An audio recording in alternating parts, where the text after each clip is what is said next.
Alright, hey guys. It's been a while since I've actually made a video. The last one I put up I made probably a month or so ago, and I finally got it up due to editing issues. I got a new camera here a couple, I don't know, 3 months ago already. It's a T5i, so a Canon. So it's a really nice camera, it takes a really good video. However, once I tried editing it with the current software I was using, it didn't work. And then so I bought new software editing, and then that bogged my computer down so much that didn't work. So I went to buy more memory, so I got more memory. I went from 2 gigs to 8 gigs of memory, and so now I'm down to my hard drive. So hopefully I've got a solid state drive, 500 gig coming that I'm going to replace my 320 gig hard drive with. My computer's like 3-4 years old, so hopefully that's going to solve my editing issues so my computer can take in all that data and then spit it back out. So that's why I haven't been doing much. And then I've been doing a bunch of tests lately too, so I've had like 3 or 4 tests in the past 2 weeks here, so that takes up most of my time.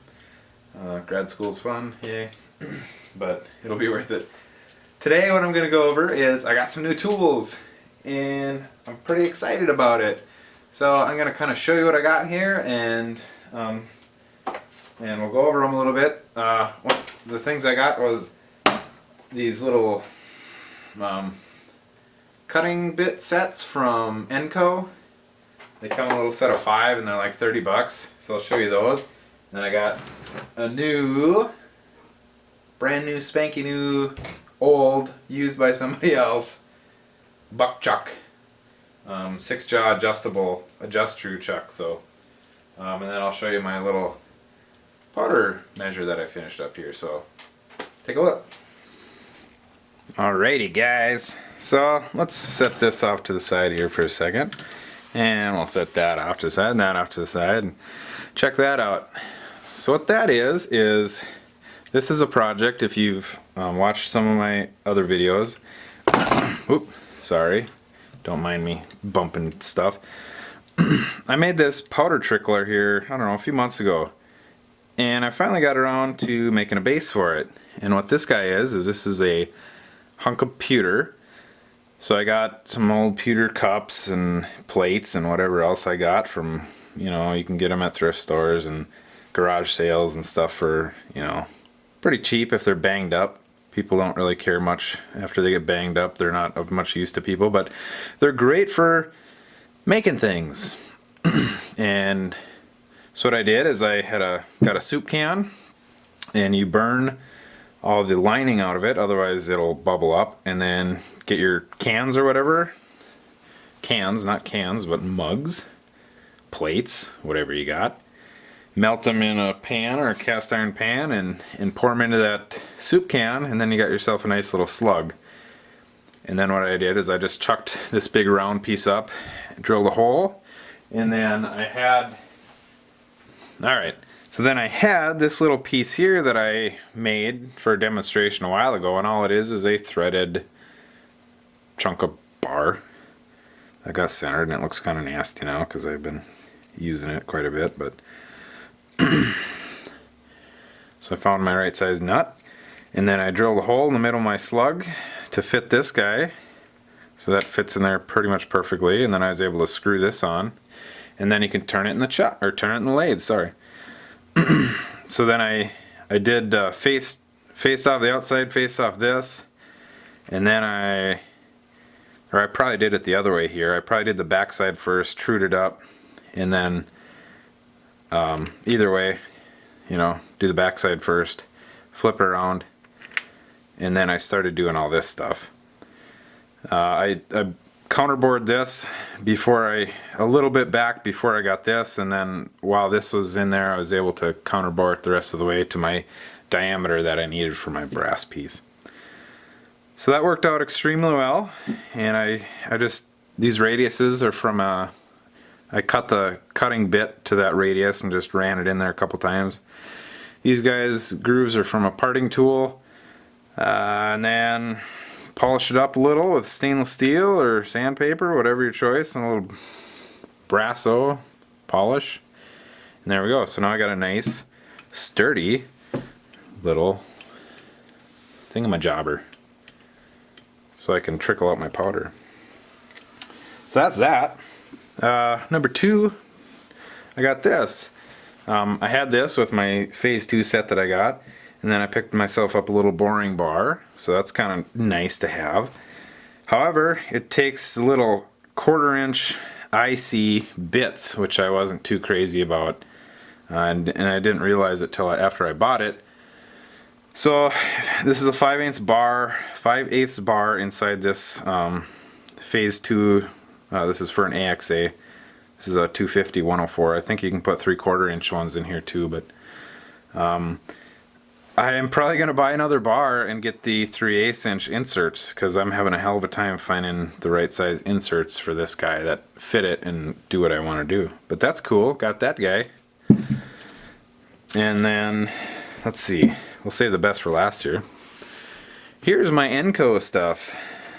This is the 5-bit set that they sell when you buy like a tool post or whatever. They usually have this down as a suggested item to buy. And I believe it's the item number 00471300. 1/2 inch shank 5-piece holder set. So just cheap crap from India or wherever it's from. India, it says right there. So here's what it looks like when you get it. Bag of screws, and then each one of these guys are in their own little bag, and they're full of Cosmoline. So what I did with mine is I just took them out of the package and I sprayed them with brake cleaner, and then I put some light oil on them, because this stuff is, I don't know if, I'm sure most of you have dealt with Cosmoline, but if it's not Cosmoline, it's something exactly like it, so it's sticky and gooey. But and then I'm not sure if this is the right size because my little nut is sticking up there. I don't like that, and I don't know if my groove back here is right. See, it's kind of straight. So I haven't tried these yet, but I had these inserts. I had a bag of them here left over from something else. So I'm going to give it a shot, see if it works. If not, I'll have to order some new bits.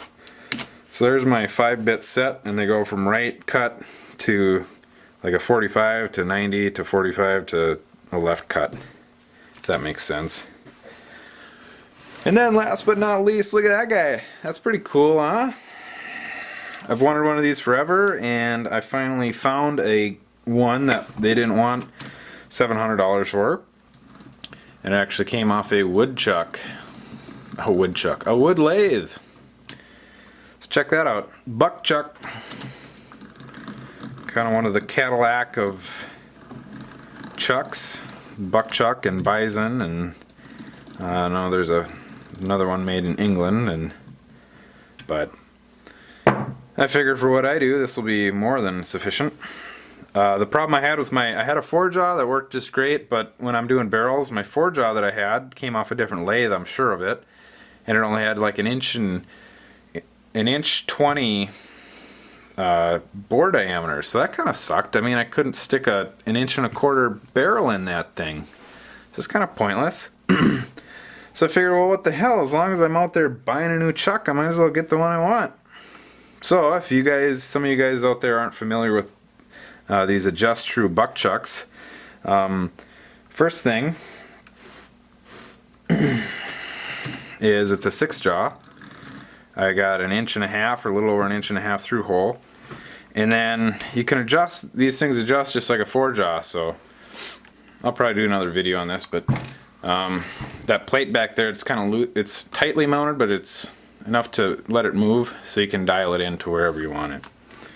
The only problem with this guy is I gotta make a new back plate for it, or modify this one to fit on my lathe. Like I said, it was on a wood lathe, so it's like a 3/4 by 16 thread. So I don't know what the hell I'm gonna do here. I thought about maybe welding a collar on the back and then machining it down to what I needed, but here's if you can see, this is my lathe. This is my 3-jaw off my lathe, and this is what I got to work with. So this is 2 1/4 by 8 threads, and you see I got quite a bit of a collar here.